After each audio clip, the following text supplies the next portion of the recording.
السلام علیکم ورحمۃ اللہ وبرکاتہ۔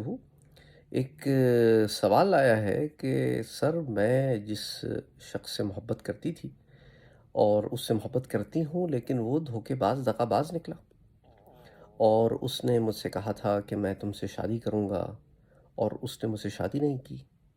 میں سمجھتی رہی کہ وہ کوئی ایسا بندہ ہے جو اکلوتا ہے، پر وہ تو شادی شدہ نکلا اور اس کے تو بچے بھی تھے۔ اب مجھے صبر نہیں آ رہا، میں اس غم میں سے کیسے باہر آؤں؟ یہ بڑا تفصیل سے سوال ہے۔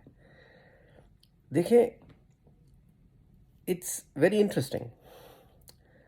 یہ تمام تعلقات جو ہم رکھتے ہیں نا، یہ سب گناہ ہے۔ بات چیت کرنا، کسی کے عشق میں مبتلا ہو جانا، اس سے چیٹنگیں کرنا، اس سے جو بھی ہمارا وقت اس کے ساتھ گزرتا ہے، یہ سب گناہ کے کام ہیں۔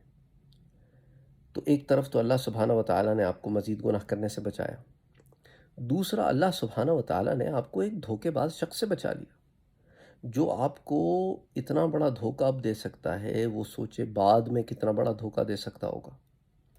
ابھی میں ایک ویڈیو دیکھ رہا تھا ایک ایسی بچی کی، جو اسی طرح کسی بندے کے ساتھ اس نے شادی بھی کر لی، نکاح بھی کر لی، اور نکاح بھی کر لیا اور اس کے گھر بھی چلے گئی، اور اٹ واز ویری سیڈ۔ اس کے بعد وہ لوگ جو تھے نا، ان لوگوں کا کوئی نام و نشان ہی نہیں تھا۔ وہ لوگ کدھر گئے؟ زمین کھا گئی ان کو، آسمان کہاں چلے گئے سمجھ نہیں آیا۔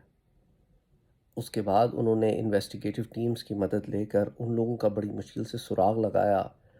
4 مہینے کے بعد وہ بچیوں نے اپنی بیٹی جو ہے ماں باپ کو ملی ہے، اور اس کو انہوں نے اس حال میں رکھا ہوا تھا، سب نے مل کے، شوہر نے، اس کی بہنوں نے، اس کی ماں نے۔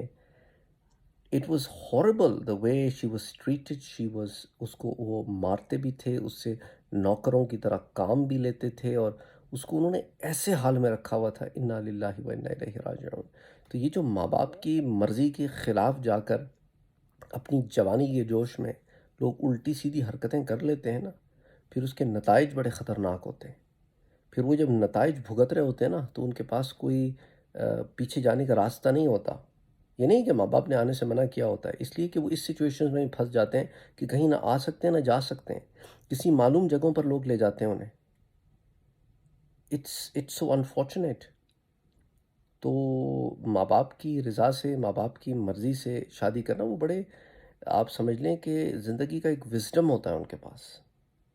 اور پھر آپ کو جب وہ اپنی چاہ سے بے آتے ہیں نا، تو پھر وہ آپ کا سپورٹ بھی بنتے ہیں۔ You have a support system behind you. تو anyway, the bottom line is کہ اللہ نے تو آپ کو بچا لیا، آپ کیوں غم میں پریشان ہے؟ ایک ایسے شخص کے غم میں جو اتنا دھوکے باز تھا، چال باز قسم کا آدمی تھا، اس کے غم میں آپ ہلکان ہوئے جا رہے ہیں۔ عجیب سی بات ہے، عجیب سی بات ہے۔ یعنی آپ کے وقت کا ضیاع کیا اس نے، آپ کے احساسات کو اس نے مجروح کیا، آپ کا وقت برباد کیا اس نے، آپ اسی کے غم میں گھولے جا رہے ہیں۔ یہ تو وہی بات ہے، کسی کے گھر چوری ہو گئی اور وہ چور کو یاد کر کر کے رو رہا ہے۔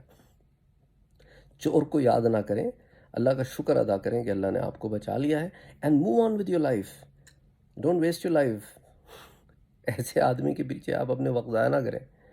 Any way, I hope you get the point. السلام علیکم۔